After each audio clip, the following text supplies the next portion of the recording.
Hello and welcome to the channel, Mr. Cuervo Racing. Today we're talking about aluminum axles, what to look for, the differences, and the potential failures. On this white bike here we have a Modquad play axle, which is a stock width axle. Mainly dune guys are getting these substantial weight savings. And on this bike here we have a JJ&A Racing play axle. Both these are stock width. Both of these companies are out of Oregon, and the JJ&A is your higher line axle. This one in all black is close to $1,000, and then the Modquad axle in just raw finish. This axle can be found discounted well below MSRP. So my favorite of the two, and the one we sell, is the JJ&A for a couple of different reasons, and I'll show you those. So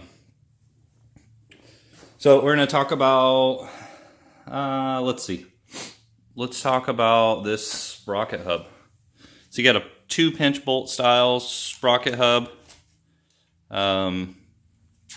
I have seen a few of these break, and this is not a jab at Modquad, but this is something to look out for, and that I've seen repeated failures of this. So if we get in here real close, we can see just at this edge corner there's a crack starting to develop there. And over in this corner here, same thing. There's a crack starting to develop off of this flat pinch area, the transition. So 3 of these 4 are showing cracks already. You can see deformation of the material here between the pinch area. Obviously at some point in time somebody's put a screwdriver in there and tried to pry that apart. But if you look at the area that hasn't been pried on versus the area closest to the thread, there's some distortion there and pulling of that material. So we have seen quite a few of these fail, and I believe for a couple different reasons. One of them being, if you look at the area where the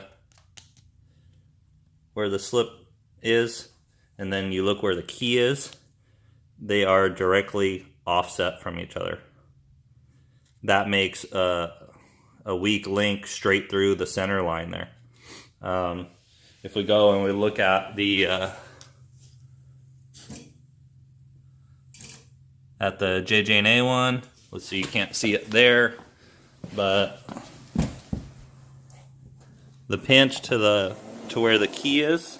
So here's the pinch, and that key is like 35 degrees offset from that. So a little bit easier to see here. Here's the pinch. If we roll that,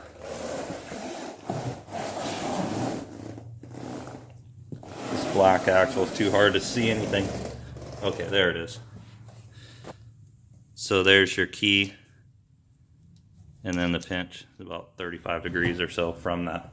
So another thing you'll notice here is the JJ&A axle has 3 pinch bolts in it, giving a lot more clamping force, but also a lot more strength in this hub, as it has a longer clamping area. You'll see here this axle is brand new, but it's got a straight gap between all those threads. But the biggest difference here between the two, and I wish Modquad would change their design, is you see how you only have a really small flat area,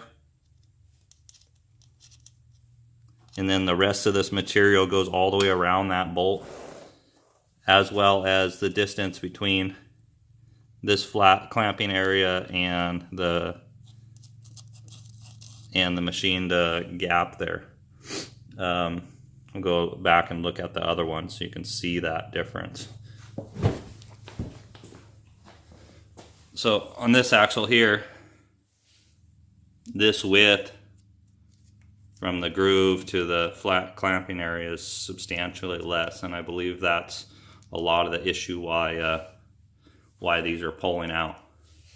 So that's definitely something to keep an eye on if you do have one of these Modquad axles. If we go over here to the wheel hub, there's still cracking on this corner. The sprocket hub gets the brunt of the force driving both tires, but let's see how this one looks. This one looks fine, but we do have this left-hand hub not fitting properly. So another thing that goes on with these Modquad axles is for whatever reason, I believe it's the right hand, when this is pinched down, the wheel doesn't want to go on the stud smoothly. I don't know if other guys are seeing that or not, but there's some variance or issue there of this distance changing or not being appropriate when this is torqued. So I don't know why it's just on the one side, but I have seen that a lot, and I do think it's also associated with this center line being the weak link of this pulling over. But that's kind of my thoughts on these axles. They do work great. Every once in a while you will see a failure with as with any part. These JJ&As, they offer extremely good warranty on them.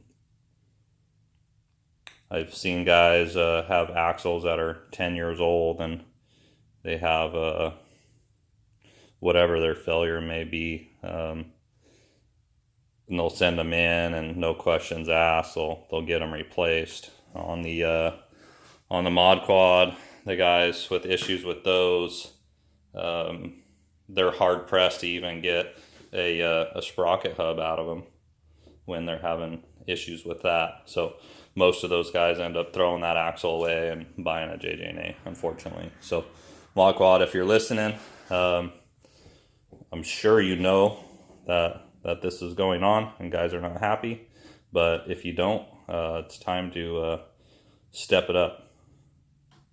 But JJ&A, thanks for putting out a great product and supporting the community well and having great customer service. Really surprised with the quality of what they do, and even how the components are packaged. It's pretty unbelievable in this day and age, the quality of components they have. All American made parts down to the nuts and bolts. So thanks for listening, and any questions or to get one of these beautiful axles, give us a shout. We can hook you up if you need it. Thank you.